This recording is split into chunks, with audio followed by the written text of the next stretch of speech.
자, 이어서 채권 플로우 넘어가 보겠습니다. A판다 파트너스의 신년기 상무 연결해 보겠습니다. 상무님 안녕하세요. 네, 상무님 안녕하십니까? 네. 자, 우선은 고용지표와 관련돼서 오늘 중요한 고용지표가 예정되어 있습니다. 근데 앞서 뭐 졸트라든지 ADP는 또 어제 저녁에 나왔죠. 그래가지고 상당히 좀 고용이 좀 견조하다라는 부분까지만 알고 있는 상황입니다.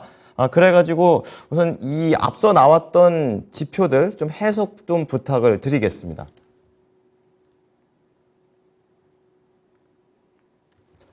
네. 네, 기술상에 좀 문제가 있어서요. 다시 한번 시장 좀 잠깐 봐드리도록 하겠습니다. 자, 시장의 온도차는 계속해서 엇갈리고 있는 상황이 유지되고 있는데요. 이제 코스피 같은 경우에는 기관이 오늘도 좀 매도를 좀 많이 하고 있습니다. 약보합 정도의 움직임으로 추가적인 횡보세를 좀 보여주고 있는 상황이고요. 코스닥 같은 경우에는 지금 0.9% 상승세를 보여주게 되면서 움직이고 있습니다.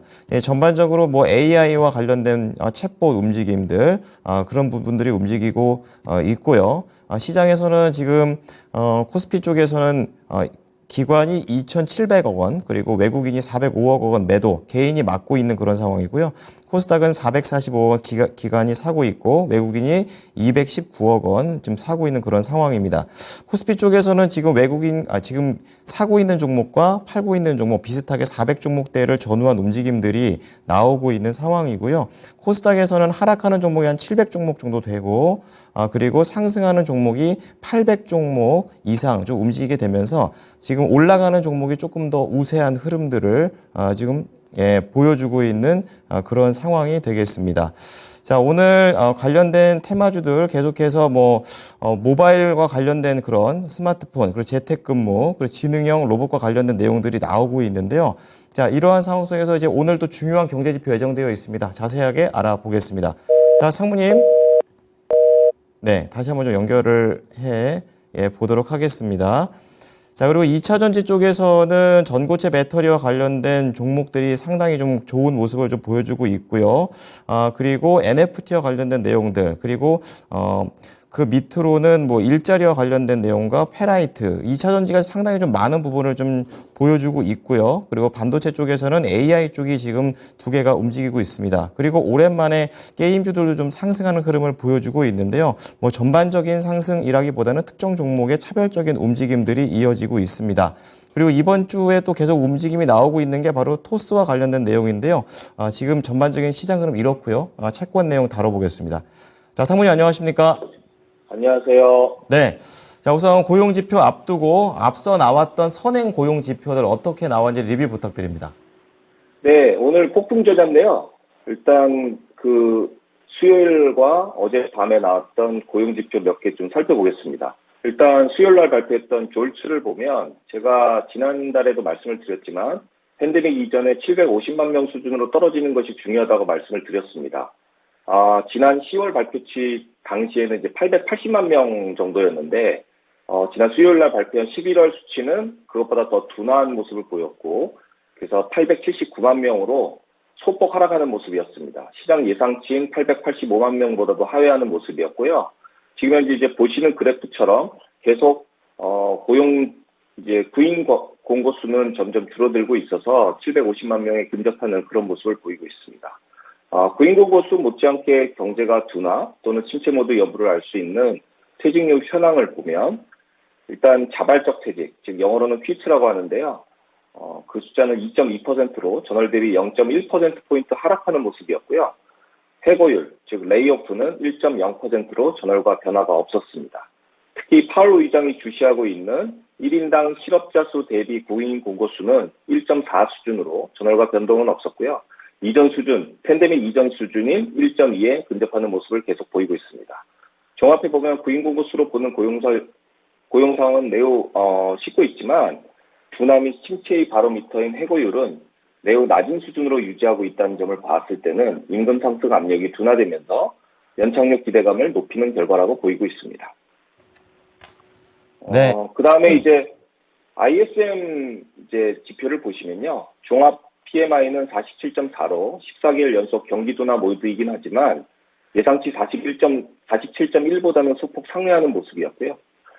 특히 ISM 제조 PMI 중에 세부 지표를 보면 특히 이제 고용 지수를 볼 수 있는데 고용 지표는 48.1로 예상치인 46.5를 상회했습니다.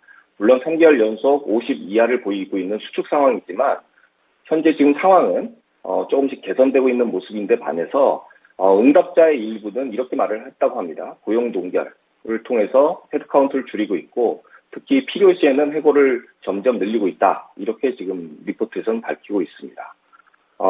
다음은 이제 ADP 순고용인데 어젯밤에 발표를 했죠. 전월 대비해서 16만 4천 명 증가해서 예상치인 11만 5천 명을 상회했고요. 특히 레저 및 접객업에서 5만 9천 명 정도 상승한 것이 상승의 요인이었다고 지금 밝히고 있습니다. 그렇지만 임금 상승률은 현재 이제 5.4%로 전월 5.6%보다는 하락을 했고요. 특히 ADP 이코노미스트에 따르면 임금 주도의 물가 상승은 이제 그 위험은 거의 사라졌다 이렇게 말을 하고 있습니다. 마지막으로 주간 실업부여 청구 건수는 주간 대비 20만 2천 건으로 예상치인 21만 6천 건, 전주 22만 건보다는 오히려 하락하는 그런 모습이었고요. 결국 이제 종합해 보면 고용은 좀 씻고 있지만 그렇다고 둔화는 보이지 않고 있는 연착륙의 모습을 보이고 있습니다. 그 연준이 바라보고 있는 금리 피벗의 이제 마지막 퍼즐인 고용 시장 둔화가 과연 오늘 밤 실현될지 한번 좀 지켜봐야 될 것 같습니다. 네, 자, 두 가지 경제 지표에다가 제조업까지 봤었을 때 오늘의 지표의 중요성이 얼마나 높은지 알 수가 있겠습니다. 자, 그렇다면은 이제 고용 지표 숫자도 중요한데 이 발표될 고용 지표에서 어떠한 것들을 보는 게 포인트가 될지 궁금합니다. 네, 저는 키포인트를 좀 두 가지 보고 있는데요. 일단은 난펌 페이롤, 즉 그 비농업 순 고용자 수가 과연 15만 명으로 떨어질지, 그리고 전년 대비 임금 상승률이 이제 4%였잖아요. 그래서 3%로 진입할 건지를 좀 지켜봐야 될 거고요. 특히 이제 지난달 난펌 페이롤 보면 19만 9천 명이 늘어났는데 실제 파업에서 돌아온 노동자 수를 감안하면 15만 2천 명 정도 증가한 것으로 보이거든요. 그렇다 그러면 이 15만 명대가 계속 유지가 될 것인지, 그러면 결국 고용시장이 좀 식는다고 봐야 되겠죠. 두 번째는 이제 임금 상승 부분은 아까 ADP에서도 말씀을 드렸지만 임금 주도의 물가 상승은 확연히 꺾이고 있다는 것이 전문가들의 지금 견해에 있고 시장 예측대로 전월 대비 만약 임금 상승률이 0.3%다. 오히려 아니면 그 이하다 하면 결국 6개월 연율 기준으로는 3.5%, 즉 타겟 코어 CPI, PCE가 2%를 달성하기 위해서는 임금이 약 3.5% 수준으로 연준에서 보고 있거든요. 그래서 0.3% 수준으로 올라가게 되면 6개월 연율 기준은 3.5%를 유지하기 때문에 상당히 좀 호재라고 생각하고 있습니다. 자, 두 가지 키포인트입니다. 이 서비스 업종 쪽에 대한 임금이 15만 명 이하로 떨어질지, 그리고 전년 대비 임금 상승률이 3%대까지 진입을 할 것인지 두 가지를 보면서 판단을 해봐야겠습니다. 자, 그렇다면 이제 금요일이기 때문에 이제 이번 주에 금리 방향성 좀 어떻게 움직였는지, 어제 같은 경우에 또 10년물이 또 4가 왔다가 다시 또 3으로 내려갔다가 좀 움직이는 상황들이 연출돼가지고 다시 이제 금리 인하에 대한 거품이 꺼져서 올라가는 건가 이런 생각도 들었었거든요. 어떻게 판단하십니까?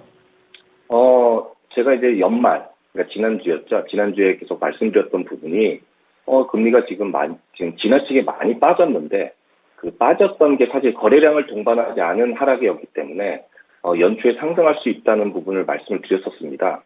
그리고 실제로 이제 트레이더들이 휴가를 마치고 올해 이제 지난 화요일부터 본격적으로 복귀를 해서 보고 있는데 현재 금리 레벨은 너무 많이 떨어진 거 아니야. 결국은 연준이 생각하고 있는 금리 인하 횟수와 시장에서 생각하는 금리 인하 횟수 간의 그 괴리가 상당히 큰 것 같습니다. 그리고 인플레이션이 생각보다는 견고하게 버틸 수 있다는 반응, 또 이제 연초에 되면 사실 회사채가 많이 발행을 하거든요. 그래서 회사채 대량 발행에 따른 해지 목적의 국채 매도 등이 어우러져서 10년 금리가 좀 많이 상승하는 모습이었는데 사실 수요일 날에 졸츠라든지 그다음에 ISM 인플로이먼트가 약간 냉각되는 모습을 보이면서 금리가 떨어지기도 했습니다. 특히 FOMC 의사록이 이제 공개가 되면서 이제 금리 상승은 끝났구나. 이러한 이제 공식적인 문구가 있었고, 다만 이제 금리 인하에 대한 불확실성은 있지만 어쨌든 금리가 더 올라갈 수 있는 부분은 많이 상쇄가 됐기 때문에 수요일 날은 이제 3.9까지 또 다시 하락을 했다가 어제 또 ADP가 또 잘 나오고 이러면서 금리가 다시 4%를 찍은 그런 상황입니다. 제 개인적 뷰를 다시 한번 강조를 드리면 여전히 금년 한 해를 보면 금리는 내려갈 것으로 예상하고 있습니다.